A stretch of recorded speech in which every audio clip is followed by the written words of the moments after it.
Hello दोस्तों। Blood pressure 17 मई को world hypertension day है। अंग्रेजी में हाइपरटेंशन कहते हैं और हिंदी में ब्लड प्रेशर कहते हैं। नॉर्मल भाषा में हाई ब्लड प्रेशर बोलते हैं। वर्ल्ड भर में जितने भी हाई ब्लड प्रेशर वाले हैं उनको याद दिलाता हूं कि हाई ब्लड प्रेशर एक ऐसी बीमारी है जो बहुत कॉम्प्लिकेशन है, ऊपर से पता नहीं चलता और अंदर अंदर इंसान के शारीरिक जो प्रक्रिया होती है, शारीरिक प्रक्रिया में क्षीणता आता है, कमजोरी आने लगती है। हाई ब्लड प्रेशर लगभग 50% लोगों को तकलीफ नहीं होती। बहुत सारे लोगों को मालूम ही नहीं है कितने को ब्लड प्रेशर होता है।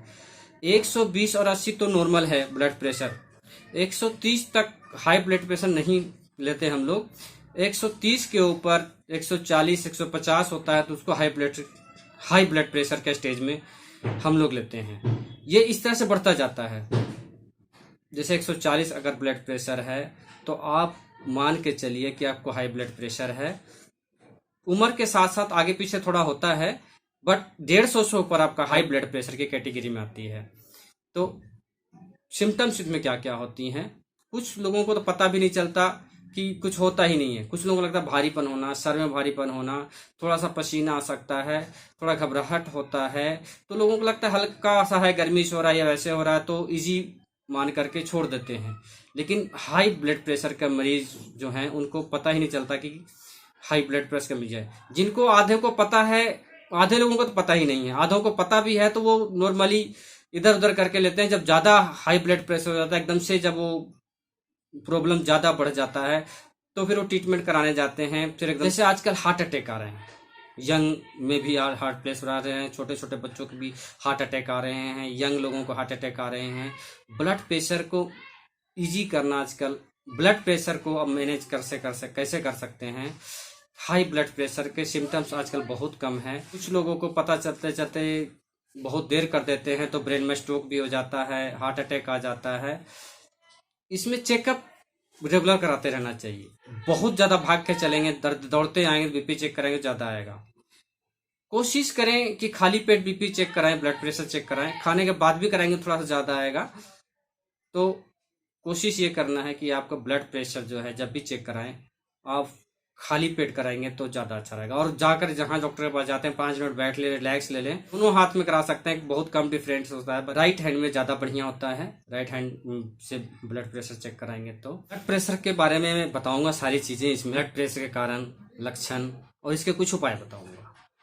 मेरे पास एक क्वेरी भी आया था कि आप ब्लड प्रेशर के बारे में वीडियो बनाएं, तो ये वीडियो बहुत ही जानकारी के लिए है और बहुत अच्छा है।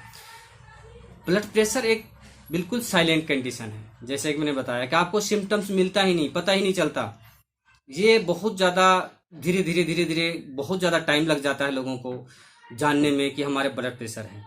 इसमें लक्षण जो होते हैं इसमें बहुत ज्यादा दिखाई नहीं देता। गुस्सा आना, चेहरे पे तमतमाहट होना, आपको सर में भारीपन रहना, डिजनेस होना, चक्कर से महसूस होना, दिमाग का संतुलन बिगड़ जाता है।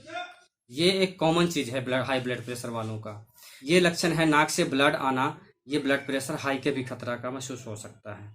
ये आपको अर्ली स्टेज में पता लगेगा। ये जब ब्लड प्रेशर बहुत ज्यादा हाई हो जाएगा, बहुत ज्यादा कॉम्प्लिकेट हो जाएगा, तब हो जाएगा। आप अपने बीपी समय समय पे चेक कराते रहें, अपना हार्ट की चेक कराते रहें। यही एक उपाय है जिसकी मदद से आप अपना ब्लड प्रेशर को नियंत्रित रख सकते हैं। आपको ब्लड प्रेशर की जो है सिम्टम्स पता लगे तो तुरंत अपना चेक कराइए, तो आपके लिए बहुत अच्छा रहेगा। आपको साल में 1-2 बार अपना जो है रूटीन चेकअप जो होता है तो जरूर कराएं। अगर आपको फैमिली हिस्ट्री है, किसी खानदानी बीमारी है, किसी और की है, तो आपका रिस्क बढ़ जाता है। तो आपको हर 2-3 महीने में ब्लड प्रेशर चेक कराते रहना चाहिए। जैसे कि मैंने बताया ब्लड प्रेशर कैसे कराना चाहिए, एकदम से भाग के ना आए, एकदम से करें। तो ब्लड प्रेशर अगर आपका हाई आता है तो आपका उसको मैनेजमेंट करें, उसको कंट्रोल करें। इसमें कारण क्या क्या है, जो क्यों होता है। जो ब्लड प्रेशर होता है, हाई ब्लड प्रेशर होता है, 2 तरह की होती है। एक होता है प्राइमरी हाइपरटेंशन और एक सेकेंडरी हाइपरटेंशन। जो प्राइमरी हाइपरटेंशन होती है एक कॉमन होती है और मोस्टली लोगों के अंदर यही नॉर्मल ही पाया जाता है। प्राइमरी जो हाइपरटेंशन होती है ये हमेशा खानदानी बीमारी होती है, जेनेटिक बीमारी होती है। तो इसमें अगर आपके पेरेंट्स में किसी को है, जैसे दादा दादी को है, माता पिता को है, तो आपके अंदर ये आ सकता है। प्राइमरी ब्लड प्रेशर जो होता है ये आपके अंदर आ सकता है। हाइपरटेंशन जो होती है, दूसरा जो मैंने बताया, जो हमारी एज के हिसाब से बढ़ता है। जैसे हमारा एज बढ़ता जाता है तो ये जो होता है 65 साल के ऊपर जो होता है हाइपरटेंशन की बीमारी बढ़ती रहती है। हाइपरटेंशन की जो प्रॉब्लम होती है वो आ जाती है। आप बहुत ज़्यादा मोटे हैं, आपका मोटापा है, तो आपको मोटापा में हाई ब्लड प्रेशर हो सकता है, हाइपरटेंशन हो सकता है। आप बहुत ज़्यादा सोडियम लेते हैं, नमक की मात्रा ज़्यादा हो सकते हैं, तो आपके अंदर हाई ब्लड प्रेशर हो सकता है। आपका अल्कोहल ज़्यादा लेते हैं तो आपको ब्लड प्रेशर हो जाता है। आप नमक ज़्यादा लेते हैं तो आपको ये ब्लड प्रेशर की बीमारी हो सकती है। सेकेंडरी हाइपरटेंशन जो होती है, किसी और जैसे प्रॉब्लम हो, किसी और ऑर्गन में हो, तो आपके ब्लड प्रेशर में बदल जा सकता है। जैसे आपको किडनी डिजीज है, आजकल किडनी डिजीज कॉमन बीमारी है, तो आपको ब्लड प्रेशर बढ़ सकता है। हार्ट डिजीज में दिल में कोई प्रॉब्लम है, कोई दिल में बीमारी है, तो ये बहुत बड़ा रीजन है आपके हाई ब्लड प्रेशर होने का। कुछ मेडिकेशन ऐसी होती है, कुछ दवाइयाँ ऐसी होती है जिससे भी आपका ब्लड प्रेशर बढ़ सकता है। आपकी बहुत सारी ऐसे हार्मोनल प्रॉब्लम भी होती है, जो जैसे हमारे एडिनल ग्लैंड है, कई बार उसमें कुछ प्रॉब्लम पैदा हो जाती है, तो भी ये हाई ब्लड प्रेशर जो होता है सेकेंडरी हाई ब्लड प्रेशर की होता है, उसमें होते हैं। कुछ लोगों को थायराइड की प्रॉब्लम होती है, उसमें भी सेकेंडरी हाई ब्लड प्रेशर हो सकता है। सेकेंडरी हाइपरटेंशन में जो आपको डायरेक्ट ब्लड प्रेशर नहीं होगा, इनडायरेक्ट होता है। जैसे दूसरे का ऑर्गन खराब हुआ, दूसरे ऑर्गन में कुछ ना कुछ प्रॉब्लम होती है, तो आपको ब्लड प्रेशर की शिकायत हो सकती है।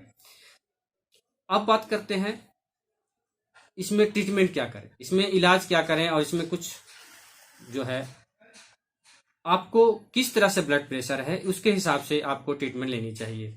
अगर आपको प्राइमरी ब्लड प्रेशर है, उस केस में हम लोग जो होते हैं ट्रीटमेंट देते हैं, उसमें मेडिटेशन, योगा, एक्सरसाइज, आपका वजन घटाना, आपको जैसे डाइट कंट्रोल करना, आपको नमक की मात्रा कम करना।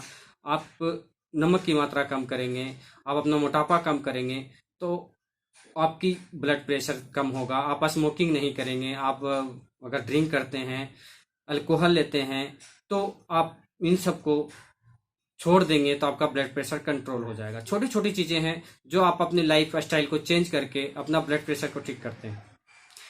आप इस चीजों से अगर इन सब चीजों को छोड़ने के बाद भी नहीं होता है, तो आप मेडिसिन ले सकते हैं, अपने डॉक्टर से सलाह ले सकते हैं। अपने डॉक्टर को दिखाइए, आपकी ब्लड प्रेशर को ठीक रखने के लिए आपको कुछ मेडिकेशन देंगे, वो आपको कुछ एहतियाती परहेज बताएंगे, तो आप दवाइयाँ लेंगे तो आपका ब्लड प्रेशर ठीक रहेगा। कोशिश करें कि जो मैंने बताया कुछ चीज़ें, जो योगा एक्सरसाइज करें, अपना मोटापा कम करें, आप नमक की मात्रा कम कर दें, आप अल्कोहल ना लें, आप स्मोकिंग ना करें, आप फास्ट फूड ना खाएं, तो ज़्यादा अच्छा रहेगा। आपके ब्लड प्रेशर कंट्रोल में रह सकता है। इसमें बहुत सारे आयुर्वेदिक उपचार है, बहुत सारे हम लोग ट्रीटमेंट देते हैं। आयुर्वेदिक में इसमें ट्रीटमेंट है जो आपको आने वाले वीडियो में बताऊंगा।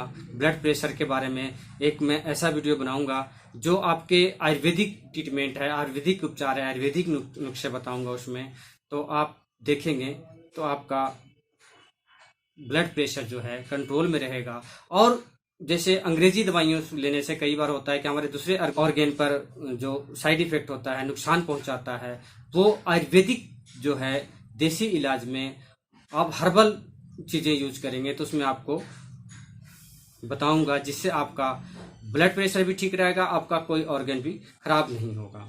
तो आप आगे हमारे वीडियो देखते रहें, जिसमें मैं आपको हर्बल तरीके से बताऊंगा और अच्छी अच्छी वीडियो बना करके आपको दिखाऊंगा। ब्लड प्रेशर के बारे में आपके जो बताया हूं वो देखना है, बहुत कुछ इसमें है जो मैं आपको बताऊंगा आगे, तो उस वीडियो में आप देखेंगे, आगे बनाऊंगा। तो दोस्तों कैसा लगा ये वीडियो आप कमेंट में बताएं। आप अगर चैनल पे नए हैं तो सब्सक्राइब कर लें, कमेंट करें, कुछ आपकी क्वेरी हो, कुछ आपको पूछना हो तो आप मुझे मैसेज में पूछ सकते हैं। तो इसी वादे के साथ फिर मिलूँगा अपने चैनल पे बहुत बढ़िया वीडियो लेकर के आगे। तो खुश रहिए आप लोग, स्वस्थ रहिए, मस्त रहिए। टाटा, बाय बाय, थैंक यू, धन्यवाद।